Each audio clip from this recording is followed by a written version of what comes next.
Hey, salut à tous, c'est Loïc, j'espère que vous allez bien. Donc voilà une vidéo hors série qui ne concernera pour une fois pas le football du coup, qui va vous permettre de voir et de comprendre, parce que je pense que je ne suis pas le seul à avoir eu des soucis, à quel point l'administration française est bête et disciplinée.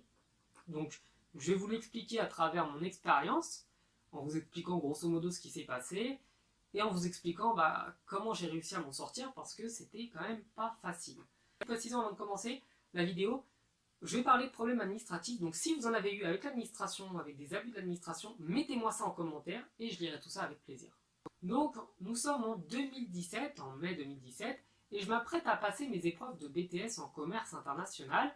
Et pour valider le BTS, il y a l'obligation de faire 12 semaines de stage, donc 4 semaines minimum à l'étranger. Donc j'avais effectué mes 8 semaines de stage en France, dans divers domaines, voilà, import-export, prospection, tout ça. Et j'avais un dernier stage à effectuer à l'étranger, donc que j'avais effectué en fin de première année, qui était pour une société canadienne. Donc la société canadienne, plutôt que de me payer les billets d'aller-retour, etc., pour que je navigue au Canada et que je prospecte au Canada, s'est dit que ce serait plus utile si je prospectais directement en France, donc c'est ce que j'ai fait. Bref, il y a eu des petits soucis avec l'entreprise, je ne vais pas revenir dessus, je ne vais pas vous dire ce qu'ils faisaient, ni quoi que ce soit, parce que ça ne concerne que moi et eux. Et du coup, ma convention, mon attestation de fin de stage, n'a pas été signée parce que la personne qui était chargée de ça a refusé de me la signer. Bref, c'est des petits conflits qui arrivent un petit peu partout. Sauf que là où l'administration est quand même balèze, c'est que je leur ai expliqué que j'avais fait mon stage, donc j'avais expliqué à la maison des examens, à travers des mails, en les appelant, en les harcelant, parce que faut savoir que eux ils sont disponibles entre 8h05 et 8h02. Oui, je sais, c'est compliqué. Non, plutôt, allez, entre 8h et 10h et entre 15h et 16h. Et en gros, en dehors de ces heures-là, vous ne pouvez pas les joindre. Le samedi, vous ne pouvez pas les joindre, le dimanche, personne ne travaille. Et le vendredi, ils ne travaillent pas. Et puis le lundi, non, ils reviennent de week-end, donc ils ne sont pas là à la maison des examens non plus. Bref, c'est un peu la catastrophe.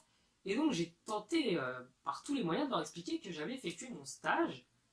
Et que du coup, par conséquent, je devais quand même pouvoir passer mes examens et valider mon BTS.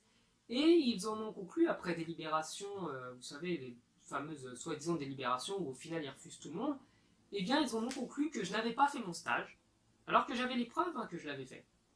Et que, du coup, je ne pouvais pas obtenir mon BTS en 2017.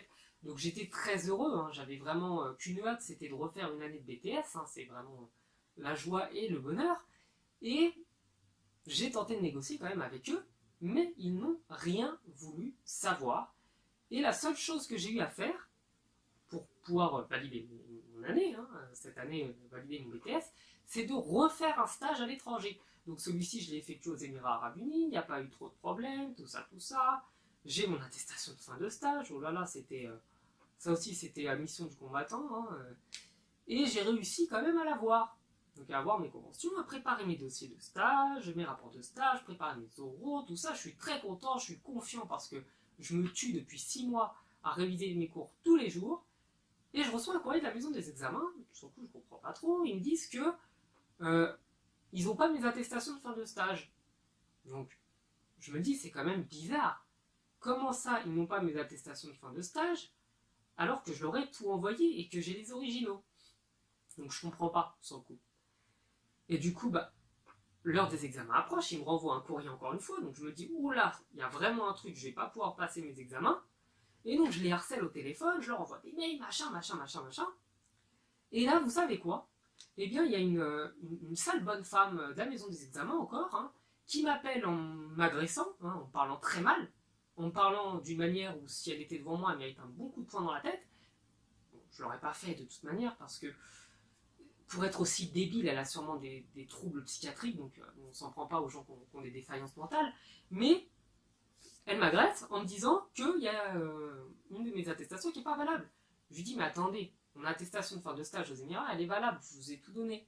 Et là, elle me dit quoi? Elle me dit, ah non, moi je parle pas de celle-là, je parle des autres. Je me dis, quoi? Donc je lui dis, non, c'est quoi le problème? Elle me dit, il y a des ratures, c'est illisible. Bizarre. Tiens, des ratures. C'est illisible. Donc je reprends mes attestations, mes copies que j'avais faites, mes copies d'attestation de fin de stage, Et je vois quoi? Je vois un 1 en fait, que j'avais fait, je m'étais trompé, et j'avais fait un 2 par-dessus. J'avais fait un gros 2. J'avais mis du typex et j'avais mis un 2. Et en fait, pour ça, elle a considéré que c'était une rature, et donc que c'était un faux document, et donc que mes stages n'étaient pas valables. Donc je lui demande, mais comment je fais alors? Je fais quoi? Et elle me dit, si demain vous ne m'avez pas envoyé, et si demain je n'ai pas reçu vos attestations de fin de stage, j'invalide votre diplôme. Donc je dis, d'accord, très bien, je l'aurai, vous inquiétez pas, je l'aurai.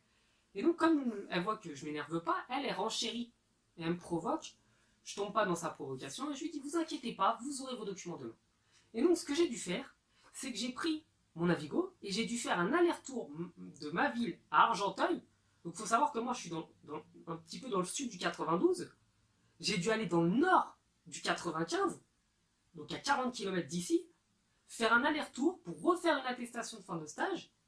Bien sûr, là ils m'ont signé, il n'y a pas eu de problème, ça se passe très bien avec cette entreprise. Et leur renvoyer donc à la maison des examens en allant à la poste en lettre recommandée pour valider mes stages. Et là, du coup, mes stages ont été validés, j'ai obtenu mon BTS. Grosso modo, voilà. Bon, je sais que l'histoire était longue, je vais sûrement faire des coupures dans le montage parce que je sais que là, je me suis peut-être un petit peu trop étalé, mais c'est simplement pour vous montrer en fait à quel point l'administration abuse, parce que pour moi, j'ai subi un abus. C'est-à-dire que invalider un stage pour un coup de typex sur une attestation de fin de stage, je trouve ça quand même relativement gonflé.